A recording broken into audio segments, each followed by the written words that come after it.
Hey, all right, it's Tuesday morning and I'm gonna run this baby lion's back again. I gotta air down the tires first. Okay. Set up here.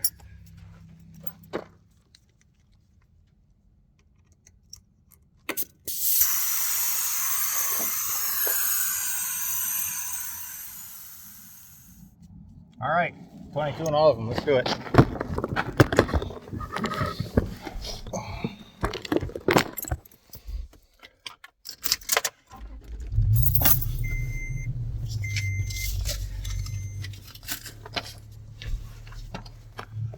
Put you guys up here and let's get this crap off my mirror. 4 low and get my diff lock and my A-track. All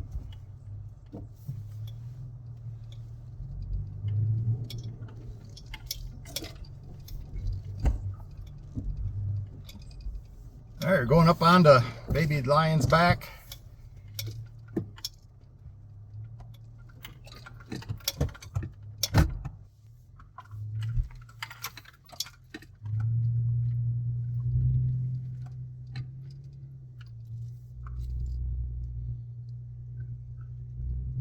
The intimidation factor of this is pretty intense. You swear you're gonna roll over backwards when you're coming up this, but when you're looking at it from down on the pavement, it doesn't look that bad. The other thing that's very intimidating, well, as you're coming up this already thinking you're too much inclined, there's bumps that you have to go over that incline you even more, and you swear you're gonna roll over backwards. And then there's blind cresting. When you come up to the top here, you cannot see where you're gonna land until the nose crests over and tips down. And the first time you do that, it's just flat out terrifying because you really don't know what's over there. After that, I mean, you realize that one thing about this trail is that there aren't any surprises.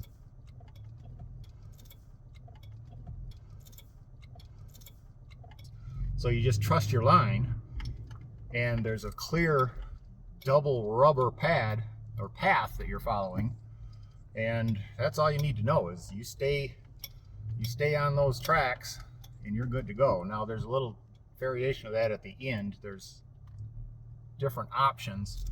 Here we go, blind again.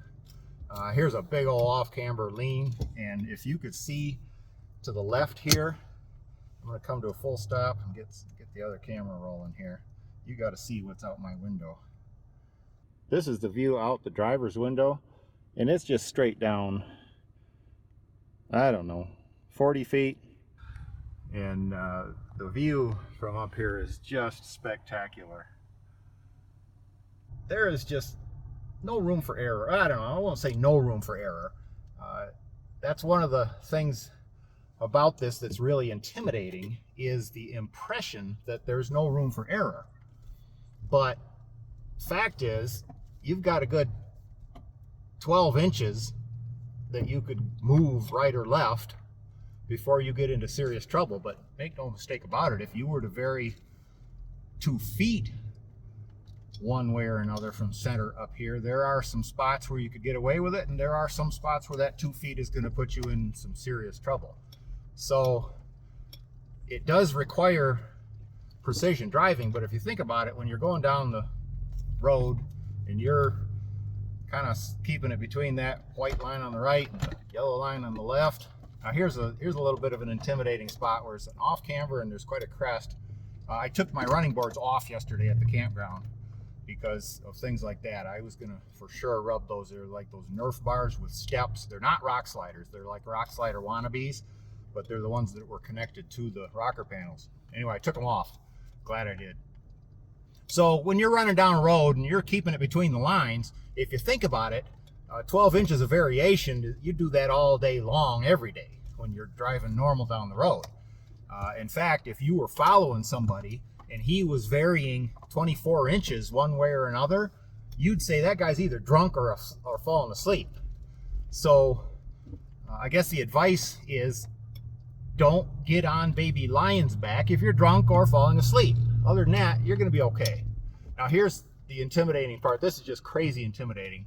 even having been on it a couple times. I gotta stop and show you this with the other camera.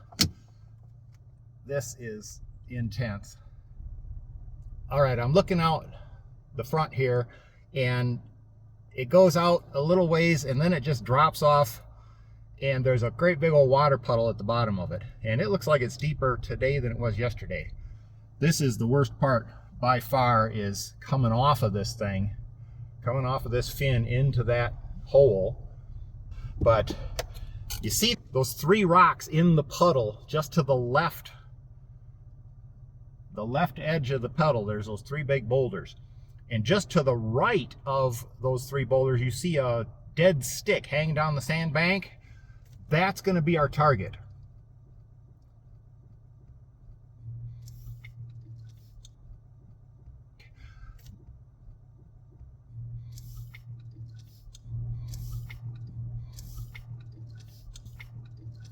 I'm going to stay straight at that dead stick and not too far to the right, because I happen to know that about 3/4 of the way down the hill, I don't know, 2/3 to 3/4 of the way down the hill, if I go too far to the right, even though the right, I'm going to get out and show you this here. Get my emergency brake on.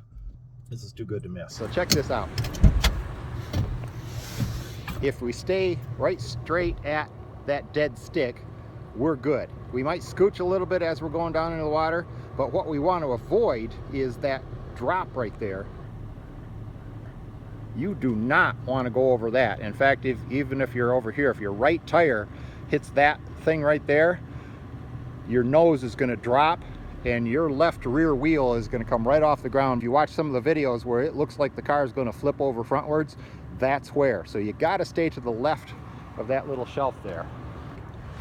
Problem is, you cannot see that when you're coming down the incline from the driver's seat, so you have to focus on that dead stick hanging down the sandbank.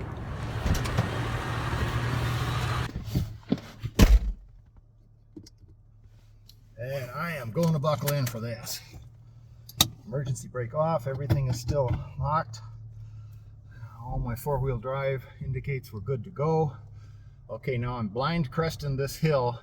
This is the scariest part, but I'm lined up on my dead stick hanging over the sandbank, and that's all there is to go by until you've crested it and can see down. And I know on the video this probably is just not that interesting, but my goodness, is this intimidating rolling down over this. You got to keep the brakes on and just keep it going slow. Don't try to stop it. Okay, right now, oh my goodness, so I feel like I'm looking right straight down. Holy crap. I'm gonna fall over frontwards. Whew. Oh my goodness. Now I'm nosing right straight down into this water puddle. Look at that. There goes the front of the vehicle into the water. Whoop. Front bumper's completely underwater. Yeah, this is definitely deeper than yesterday. This is why I put the diff breathers on. You got to hear this. Hear that? The exhaust is underwater right now. I'm going to show you how. Let me get this in selfie mode. Let's see how far we are underwater here.